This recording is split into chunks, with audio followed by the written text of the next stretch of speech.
भूले। पहले कुशलपुर राज्य का परिपालन राजा देवदत्त करते थे। राज्य में जो भी उन्हें प्रसन्न कर पाता वो उन्हें 10,000 सोने के सिक्के देता था। इस तरह कईयों को उन्होंने सोने के सिक्के दिए हुए थे। एक दिन, महाराज, इसे दूरदर्शनी कहते हैं। इसकी सहायता से हम दूर की वस्तु को एकदम पास में देख सकते हैं। ये हमारे बहुत काम आने वाली चीज है। हाँ, ये तो बम्बू जैसा लगता है। क्या सच में इससे दूर की वस्तु देख सकते हैं? ये क्या? इसमें तो दूर का दृश्य पास में दिखाई दे रहा है मुझे। हाँ महाराज, इससे दूर की वस्तु को हम पास में देख सकते हैं। इसी कारण हम शत्रु की चाल पर यहीं से उनके पास जाए बिना ही नजर रख सकते हैं महाराज। और तो और ये 100 कोस दूर रही वस्तु को भी पास दिखा सकती है। ये इसकी कुछ विशेषताएं हैं महाराज। बहुत बढ़िया, यह मुझे बहुत ही ज्यादा पसंद आई। क्या मोल है इसका, बताओ जरा।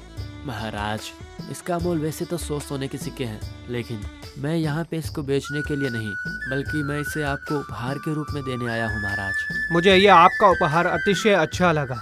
मुझे इतना प्रसन्न करने के बदले में मैं आपको 10 सोने के सिक्के भेंट करना चाहता हूँ। पर आपको मेरी एक सहायता करनी होगी। मैं राज्य के सीमाओं पर पहरेदारी करने वालों को ये सब देना चाहता हूँ, जिसके लिए हमें ऐसी और 500 चाहिए होंगी।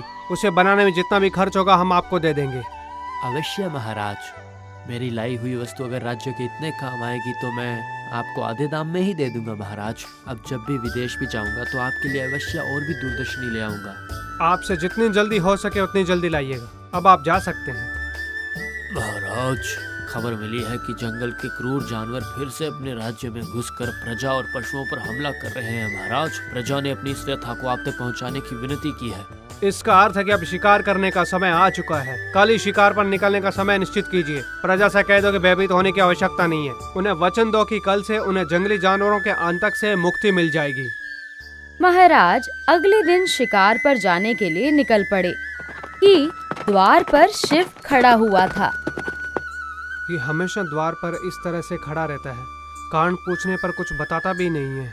खैर, अभी शिकार पर जाने का समय आ चुका है। चलते हैं। लगता है महाराज शिकार पर जा रहे हैं। उनके पीछे जाना होगा। मेरे होते हुए महाराज को कोई हानि नहीं पहुंचने दूंगा। वो महाराज का अनुसरण करते हुए चला गया। वे सभी जंगल में प्रवेश करते हैं। उनके सामने बाघ आ जाता है। महाराज उसे निशाना बनाने के लिए तीर उठा ही रहे थे कि नियंत्रण खोकर नीचे गिर गए। बाघ राजा के पास आ ही रहा था कि शिव ने ये देखा और उसके हाथ में रहे डंडे से वार कर उस बाघ को रोका और महाराज के पास से बाण लेकर उन बाघ का संहार कर दिया। बहुत बढ़िया युवक, आज बाघ का शिकार बनने से तुमने मुझे बचा लिया। बहुत बहुत धन्यवाद। इस राज्य को सर्वोपरि रख पालन करने वाले राजा की सुरक्षा का दायित्व मुझ पर है महाराज। तुम्हारी विनम्रता, आज्ञाकारिता ने मुझे बहुत ही ज्यादा मोहित कर दिया है। इसने मेरी इतनी सहायता की है, फिर भी इसे उपहार देने का मेरा मन क्यों नहीं किया है। ठीक है, मैं चलता हूँ। फिर एक बार जब शत्रु राज्य ने आक्रमण किया, उस युद्ध में भी शिव ने वीरता पूर्वक युद्ध कर राजा और राज्य को बचाने में महत्वपूर्ण भूमिका निभाई।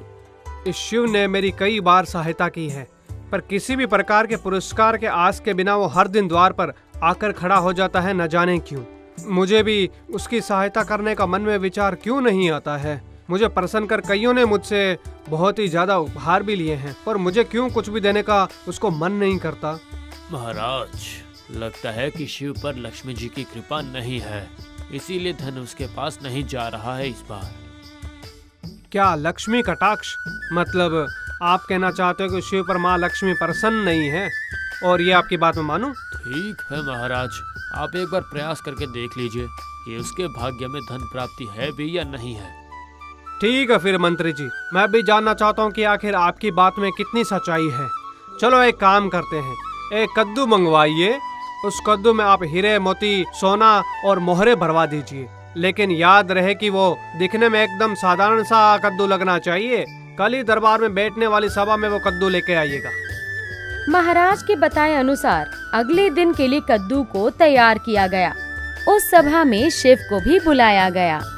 देखो शिवा, तुमने आज तक मेरी बहुत सहायता की है, यहाँ तक कि मेरे प्राण भी बचाए हैं। मैं तुम्हें उपहार में ये कद्दू देना चाहता हूँ। इसे ले लो, आपका धन्यवाद महाराज, मुझे आपका ये उपहार बहुत पसंद आया। क्या सच में तुम्हें इतना अच्छा लगा? क्योंकि जिसने भी आज तक मुझे लुभाया मैंने उसे बहुमूल्य सोने के सिक्के उपहार में दिए। ये तो एक साधारण सा कद्दू है, इसमें क्या? इसमें तुम्हें क्या इतना अच्छा लगा? महाराज ने स्वयं मुझे बुलाकर उपहार दिया, मेरे लिए यही काफी है। फिर वो भले सोना हो या कद्दू हो या चाहे कुछ भी हो। तुमने मुझे प्रसन्न कर दिया, पर इस कद्दू के अलावा तुम्हारे लिए उपहार में और कुछ है भी नहीं। अब तुम जा सकते हो। यूं वो महल से कद्दू लेकर वापस लौट रहा था कि उसे रास्ते में एक महर्षि मिल गए। बेटा, कौन हो तुम? ये कद्दू लिए कहाँ जा रहे हो? ये साधारण कद्दू नहीं है, ये मुझे किसी ने उपहार में दिया है, लेकिन मैं इसका क्या करूँगा? वैसे इसे किसी को दान करने की सोच रहा हूँ मैं। अगर आप बुरा ना माने तो ये आप रख लीजिए, शायद आपके किसी काम आ जाइए। हाँ, अवश्य मैं रख लेता हूँ। लाओ, ये मुझे दे दो। मैं राज दरबार जा रहा हूँ, ये कद्दू मैं महाराज को उपहार में दे दूंगा। कद्दू के लिए ऋषि राजा के दरबार में चले गए। उनके हाथ में जैसे ही महाराज ने कद्दू को देखा, ये ऋषिवर हाथ में कद्दू लिए क्यों आ रहे हैं? ये वही कद्दू लगता है जो हमने शिवा को उपहार में दिया था। ये ऋषिवर्य के पास कैसे आया? देखो तो चल क्या रहा है। महाराज, ये कद्दू मेरी ओर से उपहार के रूप में स्वीकारें। ऋषिवर्य, आपके पास ये कद्दू कहाँ से आया? कोई शिव नाम का युवक था जिसने मुझे ये कद्दू दान में दिया। मैं आपसे मिलने खाली हाथ नहीं आ सकता था, इसीलिए सोचा तुझ ही से आपको ये उपहार में दूं। उम्मीद है कि आपको ये पसंद आएगा महाराज। मेरा संदेह सच हुआ, ये शिवा को दिया हुआ कद्दू ही है। इसका अर्थ है कि शिव को लक्ष्मी जी का कटाक्ष बिल्कुल भी नहीं है। महाराज, आप क्या सोच रहे हैं? क्या आपको मेरा दिया ये उपहार अच्छा नहीं लगा? उपहार का मोल देने वाले की भावना से जुड़ी होती है ऋषिवर्य। मुझे ये बहुत ही ज्यादा अच्छा लगा। लगता है आप यहाँ किसी आस से आए हो। बताइए आपके लिए मैं क्या कर सकता हूँ? महाराज, मैं अपने शिष्यों के लिए एक आश्रम के निर्माण की सोच रहा हूँ। उसके लिए मुझे थोड़ा धन और थोड़े से स्थान की आवश्यकता है महाराज। अवश्य ऋषिवर्य, इस आश्रम का निर्माण अवश्य हो, इसका मैं दायित्व लेता हूँ। आप चिंता ना करें। और हाँ, अगर जरूरत पड़े तो थोड़ा धन भी यहाँ से लेकर जाइए। आश्रम शीघ्र ही बनने की तैयारी हो जाएगी। आपका धन्यवाद महाराज। अब मुझे आप आज्ञा दें।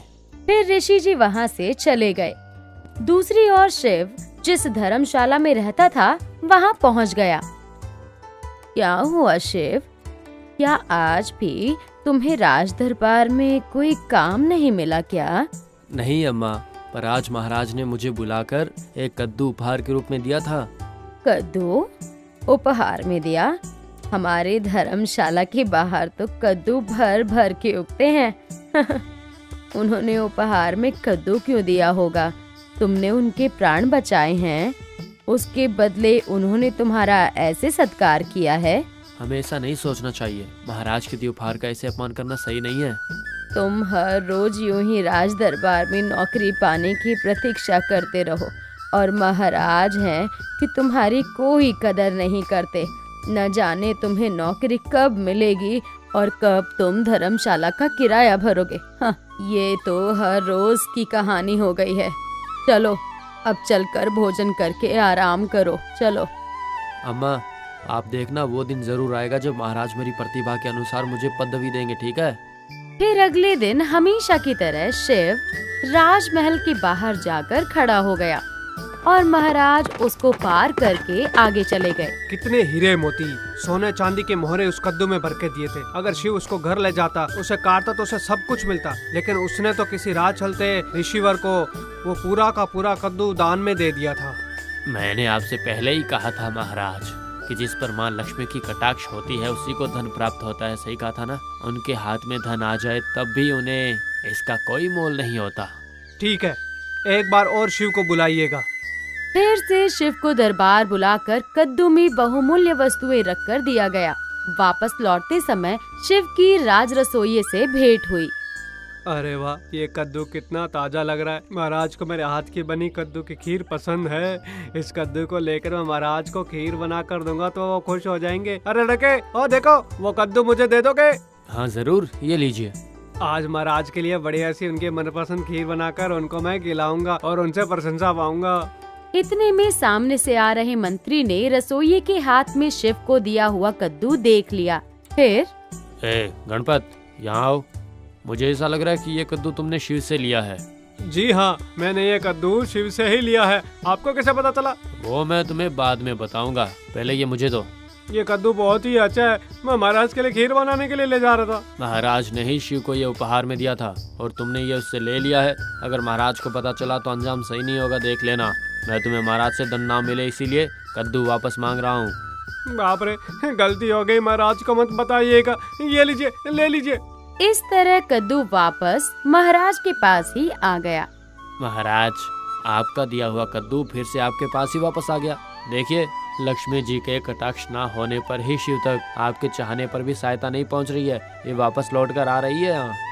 ठीक है, आज ही शिव के घर का पता लगाकर उसे स्वयं जाकर ये देकर आ जाइए आप। फिर इस तरह शिव का पता लगाकर धर्मशाला के पास शिव को फिर से कद्दू दे दिया गया। शिव ने वो कद्दू धर्मशाला चलाने वाली अम्मा को दे दिया। ये क्या, महाराज ने फिर से तुम्हें कद्दू ही दे दिया? हाँ, मैंने आज रास्ते में एक रसैया को ये कद्दू दे दिया था, पर महाराज ने फिर ये कद्दू मुझे ही देने के लिए भेजा है। लगता है कि वो चाहते हैं कि मैं इस कद्दू को खा लूं। तुम ये मुझे सुबह ही ला कर देते तो मैं बना भी देती। मैंने आज के लिए कद्दू की सब्जी बना ली है। इसे ले जाओ और रसोई घर में रख दो। कल जब बनाऊंगी तब खा लेना, ठीक है? जाओ। हर दूसरे दिन भोजन में कद्दू ही मिलता है। इसे यहाँ रखूंगा तो कल भी मुझे खाने में कद्दू ही मिलेगा। महाराज को कैसे पता चलेगा कि मैंने इसे खाया ही नहीं? इसे किसी को दे आता हूँ। ऐसा सोचकर शिव कद्दू लिए बाहर निकला। तब रास्ते में गाड़ी में सवार होकर आ रहे उस व्यापारी ने शिव को देखा जिसने महाराज को दूरदर्शनी दी थी। ये कद्दू कितना अच्छा है। महाराज को कद्दू की खीर बहुत अच्छी लगती है। अगर मैं इस कद्दू की खीर बना के खिलाऊंगा, यही कद्दू उन्हें बाहर में दूंगा तो महाराज बहुत ही प्रसन्न होंगे। हे लड़के, यहाँ क्या ये कद्दू तुम मुझे दे दोगे? मैं तुम्हें बदले में 2 मोहरे दे दूंगा। मुझे मोहरे नहीं चाहिए। आपको ये कद्दू चाहिए तो ले लो। मैं बिना मोल चुकाए तो नहीं लूंगा। लो, 2 मोहरे ले लो। इसका अर्थ है महाराज ने मुझे जो कद्दू दिया है उसका मोल 2 मोहरे हैं। अच्छा है, चलो इस कद्दू से तो पीछा छूटा आखिर। कद्दू लेकर व्यापारी राज दरबार पहुंच गया। जाते ही उसने कद्दू महाराज को भेंट में दे दी। उसके बाद ये दुर्भाग्यशाली शिव का क्या करें। ये मोहरों से भरा कद्दू उसके घर पहुंचाया, फिर भी ये उसका नहीं हुआ। बस अब उसे अंतिम बार बुलाकर ये कद्दू दे देता हूँ। देखता हूँ कि ये धन शिव को प्राप्त होगा या नहीं। आपको कद्दू पसंद है ना, इसीलिए लाया हूँ महाराज।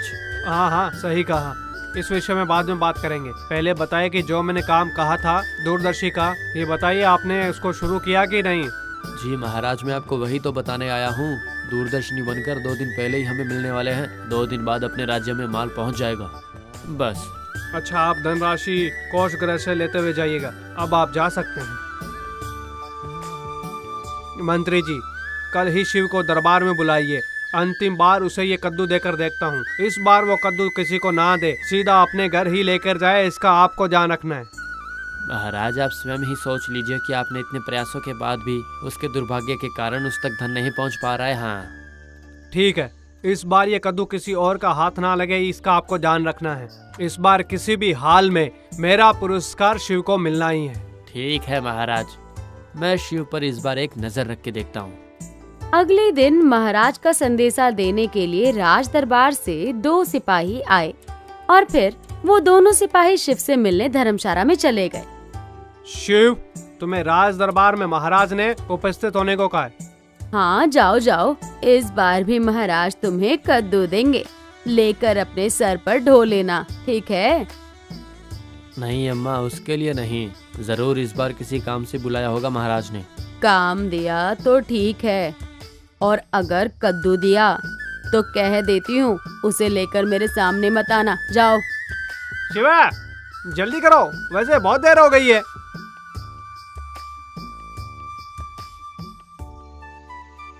देखो शिव, तुम ये कद्दू ले लो और समझने का प्रयास करो कि तुम्हें ये मैं क्यों दे रहा हूँ। किसी और को मत देना तुम, ठीक है? जी अवश्य महाराज, मैं इसे घर ही लेकर जाऊंगा, ठीक है? इसके पहले हर बार किसी न किसी कारण मुझे किसी को देना ही पड़ा है। इस बार ऐसा बिल्कुल मत करना तुम। इसे अपने घर ही ले जाना और सब्जी बनाकर खा लेना। अगर मैं कद्दू घर पे ले गया तो अम्मा इसी कद्दू से मारकर मेरा सर फोड़ देगी। हाँ, पर महाराज कह रहे हैं कि किसी भी हाल में मुझे इसकी सब्जी बनाकर खानी है। अब क्या करूं? अरे क्या हुआ, क्या सोच रहे हो शिव? तुम्हें इस कद्दू की सब्जी बनाकर खाना है, ये बोलना मत। अवश्य महाराज। अगर मैं ऐसे नाटक करूं कि गलती से ये मेरे हाथ से छूट गया है तो ये यहीं फूट जाएगा और महाराज कुछ नहीं कहेंगे और अम्मा भी मुझे कुछ नहीं बोलेगी। ऐसा सोचकर शिव ने जानबूझकर कद्दू हाथ से छोड़ दिया। कद्दू जैसे ही फूटा, उसके अंदर से हीरे, मोती, सोना, चांदी बाहर निकले, जिसे देख शिव आश्चर्यचकित हो गया। तो महाराज पिछले इतने दिनों से मुझे इतनी सारी संपदा देने की सोच रहे थे। अरे शिव शिव शिव, ये क्या किया तुमने? इतना छोटा सा कद्दू भी तुम उठा नहीं पाए, क्या कर रहे हो? कम से कम अब तो पता चला ना कि तुम्हें कितना बहुमूल्य उपहार देना चाहता था। महाराज, मेरे हाथ से गलती से छूट गया है, मुझे क्षमा करिए। लेकिन महाराज, मैं हर रोज यहाँ पे आपसे उपहार की आस में नहीं आता हूँ, बल्कि राजमहल में कोई योग्य नौकरी के लिए आता हूँ और मैं इसके काबिल हूँ, मैं ये साबित भी कर सकता हूँ महाराज। अवश्य शिव, तुम्हें राजमहल में काम अवश्य मिलेगा। ये संपदा भी तुम्हारी ही है। तुम जैसा योद्धा, धैर्यवान व्यक्ति मैंने आज तक नहीं देखा। बाघ के हमले से बचाने वाले तुम्हें मैं अपने अंगरक्षक के पदवी पर रखता हूँ। आपका धन्यवाद महाराज, मैं इसी दिन का कब से इंतजार कर रहा था। इस तरह शिव मिली संपदा को लेकर धर्मशाला की अम्मा के पास चला गया।